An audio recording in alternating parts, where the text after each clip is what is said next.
मित्रों, मैं चौथी कक्षा में 2 रुपये जमा किए और 2 रुपये जमा करके मैंने जिंदगी में पहली बार पोस्ट ऑफिस देखी। पोस्ट ऑफिस के पोस्ट मास्टर की मदद ली। उनको मदद लेकर के मैंने मनी ऑर्डर किया जामनगर सैनिक स्कूल को। उनसे मैंने प्रोस्पेक्टस मंगवाया। उस समय वो 2 रुपये में मिलता था। मन में ऐसा लगता था उस उम्र में कि देश की सेवा करना मतलब सेना में जाना। ये मेरे मन में घुस गया था। ये वीडियो सुना आपने। इस देश के प्रधानमंत्री सेना का कितना सम्मान करते हैं। वो चौथी कक्षा में थे और 2 रुपए जमा किया था और तब प्रोस्पेक्टस मंगवाया था। मतलब झूठ की भी सीमा होती है। सैनिक स्कूल का प्रोस्पेक्टस अभी भी नहीं आता है। लेकिन ये तो कुछ भी नहीं था। इससे आगे वाला बयान सुनिए। प्रधानमंत्री कह रहे हैं कि 1962 में वो 6ठी क्लास में चले गए थे और जब भारत चाइना का युद्ध हो रहा था तो वो सैनिकों का सम्मान कर रहे थे, पैर छू रहे थे। वही प्रधानमंत्री इस देश के युवाओं को सड़कों पर ला देता है। 1962 की लड़ाई हुई। 1962 की लड़ाई देश को झकझोर करने वाली थी। आजाद हिंदुस्तान के हर व्यक्ति के लिए। तब तो मैं 6वीं 7वीं कक्षा में पढ़ता था। मेरे गांव से महसाना स्टेशन दूरी पर था। लेकिन पता चला कि युद्ध भूमि में जाने वाले सैनिक इस रेलवे से जा रहे हैं, यहां से गुजर रहे हैं। तो कुछ सामाजिक संस्थाएं रेलवे स्टेशन पर सेना के जवानों की विदाई के लिए, उनकी हौसला अफजाई के लिए वहां पर मिठाई, चाय, नाश्ता, ढोल नगारे बजा रहे थे। ये हमने अखबार में पढ़ा तो हम भी पिताजी को कहे बिना महसाना चले गए। और उस युद्ध के दिनों में छोटी उम्र में मैं सेना के जवानों को उनको चाय देना, नाश्ता देना, उनके पैर छूना, कई दिनों तक वो क्रम चला था। नमस्कार, मैं शंभू कुमार सिंह और आप देख रहे हैं नेशनल दस्तक। प्रधानमंत्री का यह वीडियो वायरल हो रहा है, लेकिन सोचिए इस देश में क्या हो रहा है। कटक, हरियाणा, पंजाब, बिहार, यूपी, मथुरा, देश का कोई ऐसा राज्य नहीं है अब जहां छात्र सड़कों पर नहीं है।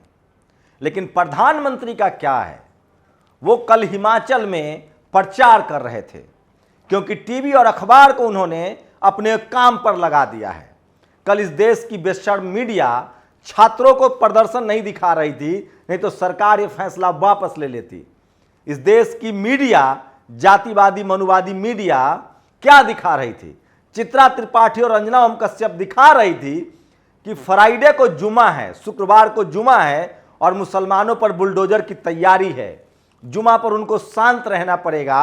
अब बताइए इनकी पहचान कैसे करेंगे जो ट्रेनों में आग लगा रहे हैं? ये वही लोग हैं जिनको रामनवमी पर हथियार पकड़ाए गए थे, जिनसे हिंदू धर्म के नाम पर वोट लिया गया, लेकिन जब इनके पेट पर लात लगी है तो अब ये सड़कों पर हैं और ये कह रहे हैं कि भैया हमें 4 साल नहीं 40 साल की नौकरी चाहिए।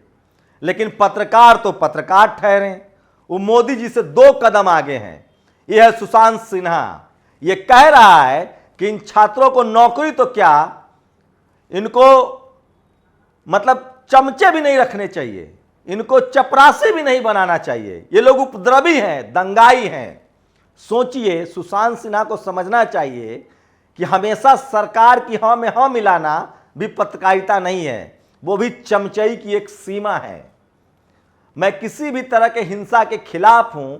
छात्रों का हिंसा बिल्कुल बंद होना चाहिए। लेकिन छात्र कर क्या रहे हैं? वो खोज रहे हैं बीजेपी नेताओं को, बीजेपी दफ्तरों को। बिहार में रेणु देवी के घर पर पथराव हुआ है। मधेपुरा में बीजेपी के दफ्तर जलाए गए हैं। कल एक बीजेपी विधायक की महिला की गाड़ी पर हमला हुआ था। सोचिए बीजेपी से किस कदर नाराजगी है। और ये कौन लोग हैं? ये वही लोग हैं जो इस देश के किसान हैं, जो इस देश के जवान हैं।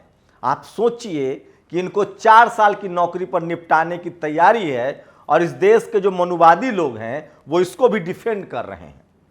पहले मीडिया में मीडिया बीट शुरू किया जाए, सबको कॉन्ट्रैक्ट दिया जाए कि भैया 4 साल की नौकरी होगी।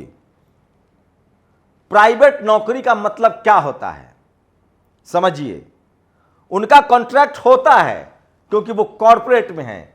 तो फिर प्रधानमंत्री का पद लोग कह रहे हैं कि 1 साल का कॉन्ट्रैक्ट हो, बढ़िया परफॉर्मेंस करोगे तो रहोगे, नहीं तो जाओगे। समझिए ढर्रा बना हुआ है। इतना बवाल क्यों है? इसी देश में कंपनियां बेची जा रही थी, रेल सेल गेल वेल, कोई नहीं बोल रहा था चलो ठीक है आरक्षण खत्म करना है बेच दो।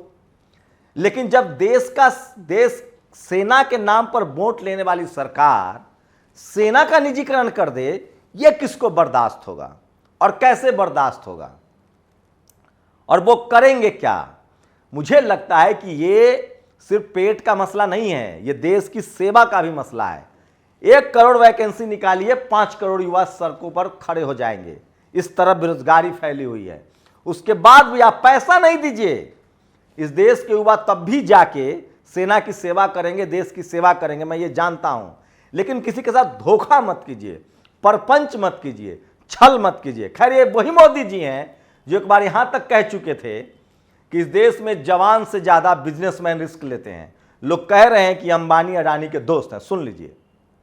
लेकिन ये तो कुछ भी नहीं है। आज संजय सिंह ने मोदी जी का ट्वीट किया है कि 15 लाख आ ही गया, नोटबंदी से सब कुछ बदल ही ठीक हो गया, जीएसटी से सब ठीक हो गया, कोरोना भगा ही दिए थे, अब जाकर अग्निवीर भी देख लो, अग्निपथ भी देख लो। अब कह रहे हैं मोदी जी कि गाय का गोबर भी आपको मालामाल कर देगा। जो गाय दूध नहीं देगी, जो जानवर आवारा है, उसके गोबर से आप मालामाल हो सकते हैं। ये मैंने ये वीडियो शेयर किया है संजय सिंह जो आम आदमी पार्टी के सांसद हैं। लेकिन ये तो कुछ भी नहीं है। प्रधानमंत्री के ऐसे ऐसे वीडियो पुराने शेयर हो रहे हैं जिसकी कोई सीमा नहीं है। सोचिए रुपया गिर रहा है। अब आज आया है कि स्विस बैंक में पिछले 14 साल में सबसे ज्यादा पैसा जमा हो गया है। आप कल्पना कर सकते हैं। लेकिन सवाल इस देश का कौन पूछेगा? इस देश में कल्पना कीजिए कि आज लालू यादव अगर मुख्यमंत्री होते तो ये मीडिया खाल खींच लेती, इस्तीफा देना पड़ता। आप कल्पना कीजिए कि कोई SC ST OBC Mayawati, Akhilesh, तेजस्वी जैसे लोग CM PM होते तो इस्तीफा देना पड़ता। ये तो शुक्र है कि नीतीश जी की सरकार बीजेपी के साथ चल रही, तो उनका इस्तीफा हो जाता बिहार में। लेकिन यूपी पर कौन सवाल पूछेगा? ये सबसे बड़ा सवाल है। कटक में प्रदर्शन है, सोचिए, और अग्निपथ लागू करके अपने ही नेताओं और गोदी मीडिया से वाहवाही करवाकर महामानव लापता हो गए, सोचिए। और उपद्रवी जो है वो उनके नेताओं के घर को, बीजेपी नेताओं को ढूंढ रहे हैं लोग। और सबसे ज्यादा सोचिए, मथुरा में दिलीप मंडल ने कहा है कि मोदी जी कुछ प्लान कर ही रहे होंगे, कोई हिंदू मुस्लिम का नया सगुफा छोड़ेंगे। मोदी जी अगर मथुरा या यूनिफॉर्म सिविल कोड या ऐसा ही कोई फरकता हुआ मामला उछाल दिया जाए तो अग्निपथ वाला मामला शांत हो सकता है। और ये सुशांत सिंह है, सोचिए, ये कह रहा है आगजनी करने वाले को नौकरी नहीं मिलनी चाहिए, बिल्कुल नहीं मिलनी चाहिए। ठीक वैसे ही जैसे चमचागिरी वालों को पत्रकार नहीं बनना चाहिए। और ये है प्रधानमंत्री का वीडियो, एक दिन पहले का है, हिमाचल में प्रचार कर रहे थे। तो आपने प्रधानमंत्री का वीडियो सुना? आप लोग उपद्रव कर रहे हैं। प्रधानमंत्री को कितना प्यार है इस देश की सेना से कि वो आपको 40,000 तनख्वाह पर निपटाने की तैयारी कर रहे हैं, वो 4 साल की नौकरी में तब्दील कर रहे हैं। इतने प्यार करते हैं वो सेना से। ये वीडियो सोशल मीडिया पर वायरल है। मैं फिर कह रहा हूं कि टीवी और अखबार की बस की बात नहीं है कि वो खबरें छुपा दे।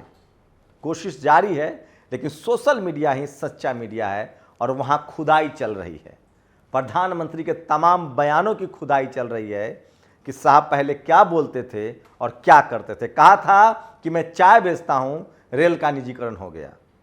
देश नहीं बिकने दूंगा, सारी कंपनियां बिक गई। देश की अर्थव्यवस्था 5 ट्रिलियन होगी, चौपट हो गई। लेकिन इस देश का टीवी और अखबार किसी की हिम्मत नहीं कि एक सवाल पूछ ले।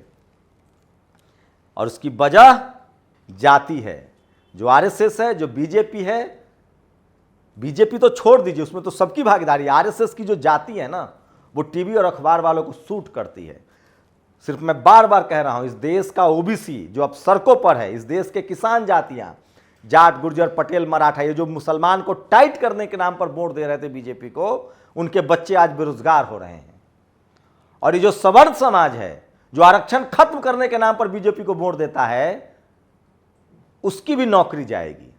अर्थव्यवस्था चौपट है। जो व्यापारी जो आरक्षण और मुसलमानों से नफरत के नाम पर बीजेपी को वोट देते हैं, तो धर्म की राजनीति ने देश का बेड़ा गर्क कर दिया है। आप लोग बताइए कि क्या प्रधानमंत्री सचमुच सेना से प्यार करते हैं या ये भी उनका एक जुमला है? आपकी प्रतिक्रिया बहुत जरूरी है। शुक्रिया। नेशनल दस्तक की आपसे गुजारिश है कि अगर इसको बचाना चाहते हैं तो नेशनल दस्तक को सब्सक्राइब करने के लिए रेड कलर के सब्सक्राइब बटन को दबाएं, फिर बेल आइकन की घंटी दबाएं। नेशनल दस्तक को बचाने के लिए बहुत जरूरी है कि हर खबर को शेयर करें, लाइक करें, कमेंट जरूर करें।